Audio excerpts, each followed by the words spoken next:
Okay, thank you very much. I appreciate everybody being here, cabinet meeting. And this looks like it will probably be our last cabinet meeting until the new year, but who knows? You never know what happens with cabinet meetings. We've had some really great and productive ones, and this will be one of celebration because of what took place last night. We had a historic victory for the American people. It'll go through final passage today in the House. Then the congressmen and women and the Senate will be coming over, the Republican Senate. Unfortunately, the Democrats don't like to see tax cutting. They like to see tax increases. And they like to complain, but they don't get it done, unfortunately. But they complain a lot. So we're going to have the Republican senators come over. We're going to have the Republican members of the House come over. We're going to have a news conference. And people are starting to see how great this historic victory was. The passage of the massive tax cuts and reform. It's a lot of reform in there, but the tax cuts supersede. And I said very specifically, use the word tax cuts. You know, for 34 years, they've been trying to do this, and they haven't, and they use the word reform. Well, there is reform, but I said we're going to be talking about tax cuts. The heart of our bill is a tremendous amount of relief for the middle class, including a doubling of the child tax credit and a nearly doubling of the standard deduction. That's going to be tremendous to people. They're going to start seeing the results in February.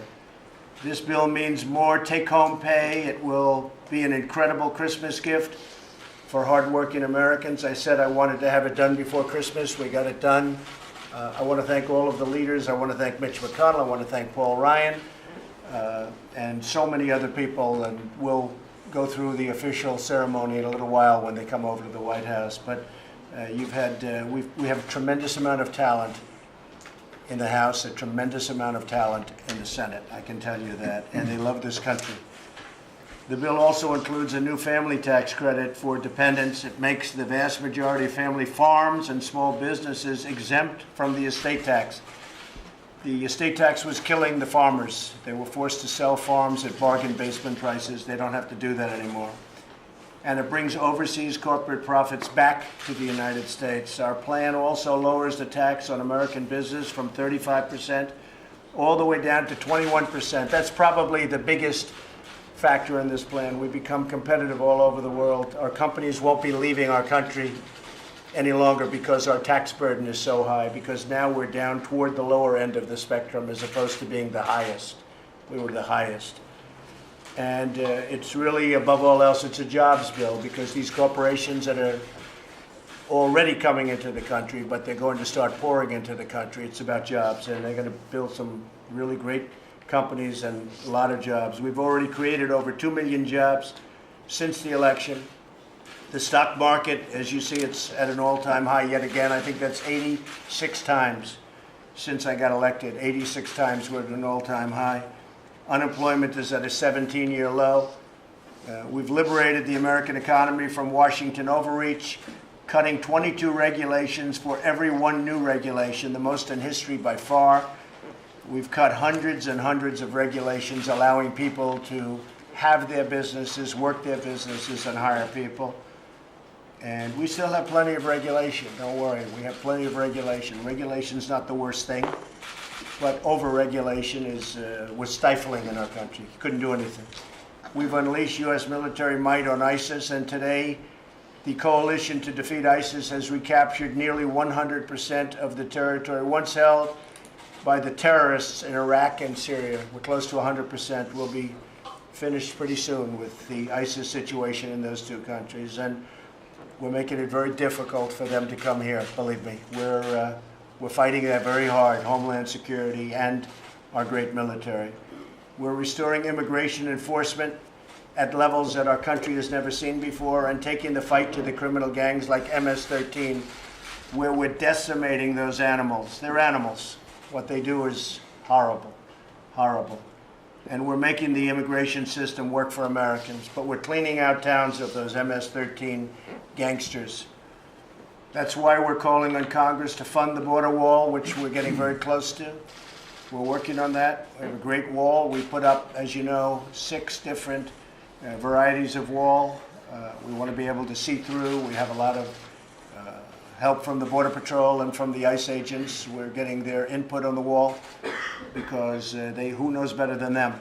But we want vision. We want to be able to see through who's on the other side of the wall.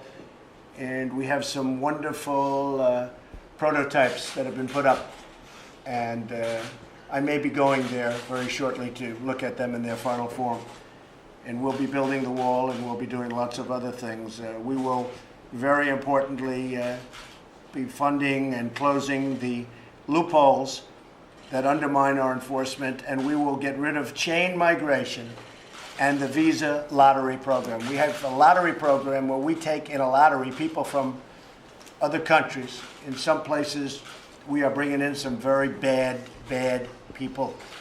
And through chain migration and through the lottery, the man that ran over people on the West Side Highway in Manhattan a month ago, 2 months ago, he came in through the visa lottery. We don't want this group of people anymore. People met him in the neighborhood. They all said he was horrible, nasty, mean, wouldn't talk to people. They could see it coming. They could actually see it coming. When they went back to his area where he lived, they could see it coming. They said, what's he doing here? Well, when we take people to the lottery, they're not putting their best people in the lottery. It's common sense. They're not saying, oh, let's take our best people and let's put them into the lottery so that we can send them over to the United States. No, they put their worst people into the lottery. And that's what we get in many cases. So that's not going to be happening anymore. We're going to end it. So we're ending the lottery. We're ending the chain migration, where in his case, they say he might have had up to 24 people come in with him indirectly. Aunts, uncles, cousins, grandfathers, grandmothers. And they come in because one guy gets in, then you bring the whole family. And not a lot of jobs there either, I want to tell you. Not a lot of working jobs. We're rebuilding our nation, we're rebuilding our confidence, and we're standing in the world as a different country. We're being respected again. Today, the entire world can see that America is coming back, and America is coming back rapidly and strongly. They see that with what's going on economically. This is even before the tax cuts have been approved. And I have to say that a lot of people thought the tax cuts have been approved. I heard a couple of our folks, Steve and Gary and a few others this morning, and they're thinking that the market hasn't fully digested what they've got here. I don't think the market's even begun to realize how good these are, like, for instance, full expensing and other things. We have things in there that is so incredible. One of the great things is bringing back perhaps $4 trillion back into our country. $4 trillion of money that we couldn't get back because of our tax code and because of regulation. We were unable. That money now can flow back into our country and produce jobs and go into our companies where they want to spend it. They want to spend the money here. They weren't allowed to. Americans are filled with excitement for the future, optimism like they haven't seen. You've seen all the charts, and enthusiasm for the incredible possibilities that lie ahead for our country. At this wonderful time, it's a blessed season. We have a blessed country. We're renewing our bonds of loyalty to each other and to this nation. This nation is a nation with tremendous spirit again. You see that. Housing confidence is the highest it's been in many years, just came out. Manufacturing, the highest level of confidence they've had since they started doing it many years ago. And business, it has the highest level of confidence. So we're doing a lot of things. So we'll be meeting again. The cabinet will be meeting again shortly. But we have done a job like no administration has done. We get the final passage, and we are waiting for that final passage. As you know, we do have to go through one more vote in the House, and that's being done virtually as we speak. So when that's done, you add all of that to what we've done in terms of regulatory, in terms of military. As you know, we're going $700 billion for military. We're rebuilding our military. We cannot have a weak military in this time and age. So we're rebuilding our military. But when you add it all up together, and then you add two things, the individual mandate is being repealed. When the individual mandate is being repealed, that means Obamacare is being repealed because they get their money from the individual mandate. So the individual mandate is being repealed. So in this bill, not only do we have massive tax cuts and tax reform, we have essentially repealed Obamacare, and we'll come up with something that will be much better, whether it's block grants or whether it's taking what we have and doing something terrific. But Obamacare has been repealed in this bill. We didn't want to bring it up. I told people specifically, be quiet with the fake news media because I don't want them talking too much about it, because I didn't know how people would. But now that it's approved, I can say the individual mandate on health care, where you had to pay not to have insurance. Okay, think of that one. You pay not to have insurance. The individual mandate has been repealed. The other one is ANWR. So a friend of mine who was in the oil business said, I can't believe it, ANWR, they've been trying to get it for 40 years. 40 years, and I didn't know that. We have ANWR. We're going to start drilling in ANWR, one of the largest oil reserves in the world, that for 40 years this country was unable to touch. That by itself would be a massive bill. It'll be one of our biggest oil reserves. It's one of the biggest in the world. Puts us at a level that we're not even at now, and we're doing very well in terms of, as you know, energy. But ANWR by itself would be a big bill. But that's when it hit me, when he said, you know, they've been trying to get that, the Bushes, everybody, all the way back to Reagan. Reagan tried to get it. Bush tried to get it. Everybody tried to get it. They couldn't get it passed. That just happens to be here. And we did that at the request of the two great senators from the state of Alaska, which is a very special place. But I will tell you, ANWR is a big, big deal. It's not ever mentioned by the press, and that was fine until now. Now you can mention it. So we're going to have tremendous energy coming out of that part of the world, and people have wanted to do it for 40 years. So with that, I'm going to ask Ben Carson, and you can stay if you want it, because you need the prayer more than I do, I think. You may be the only one. Maybe a good, solid prayer, and they'll be honest, Ben. Is that possible? So, Ben, we'll ask you to say grace. Okay. Thank you. Our kind Father in heaven, we're so thankful for the opportunities and the freedom that you've granted us in this country. We thank you for the president and for cabinet members who are courageous, who are willing to face the winds of controversy in order to provide a better future for those who come behind us.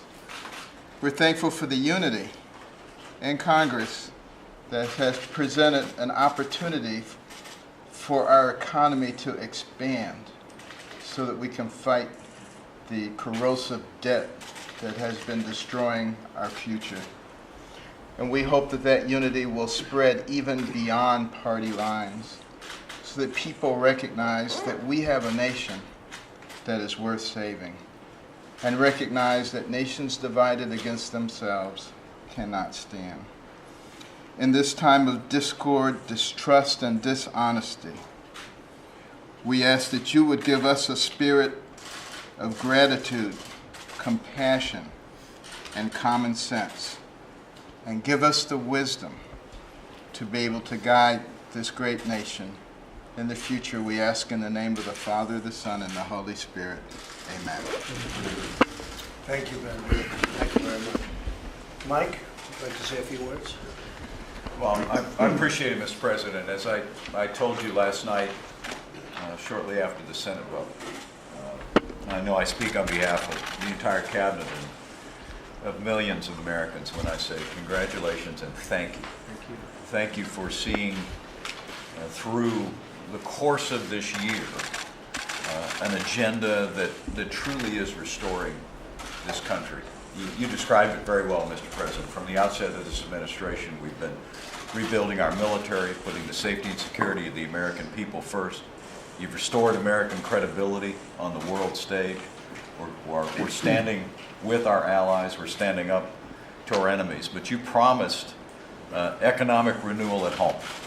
You said we could make this economy great again. And you promised to roll back regulations. And you signed more bills rolling back federal red tape than any president in American history. You've unleashed American energy. You've spurred an optimism in this country that's setting records.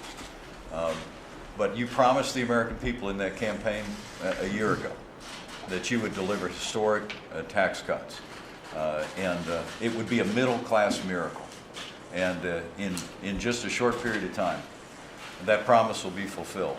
And I'm deeply humbled as your Vice President to be able to be here because of your leadership, Mr. President, and because of the strong support of the leadership in the Congress of the United States. You're delivering on that middle-class miracle. You've actually got the Congress to do, as you said, what they couldn't do with Anwar for 40 years. You've got the Congress to do with tax cuts for working families and American businesses what they haven't been able to do for 31 years. And you got Congress to do what they couldn't do for 7 years in repealing the individual mandate in Obamacare. I know you would have me also acknowledge people around this table, Mr. President. I want to thank the leaders in Congress once again for their partnership in this. I want to thank your outstanding team, your Secretary of the Treasury, Stephen Mnuchin, for Gary Cohn, for Ivanka Trump, for your great legislative team, all the members of this cabinet who partnered to drive your vision forward over the past 6 months after you laid out that vision for tax reform.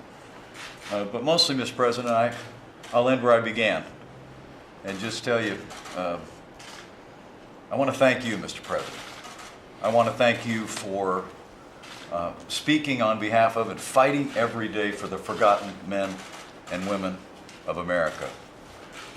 Because of your determination, because of your leadership, the forgotten men and women of America are forgotten no more, and we are making America great again.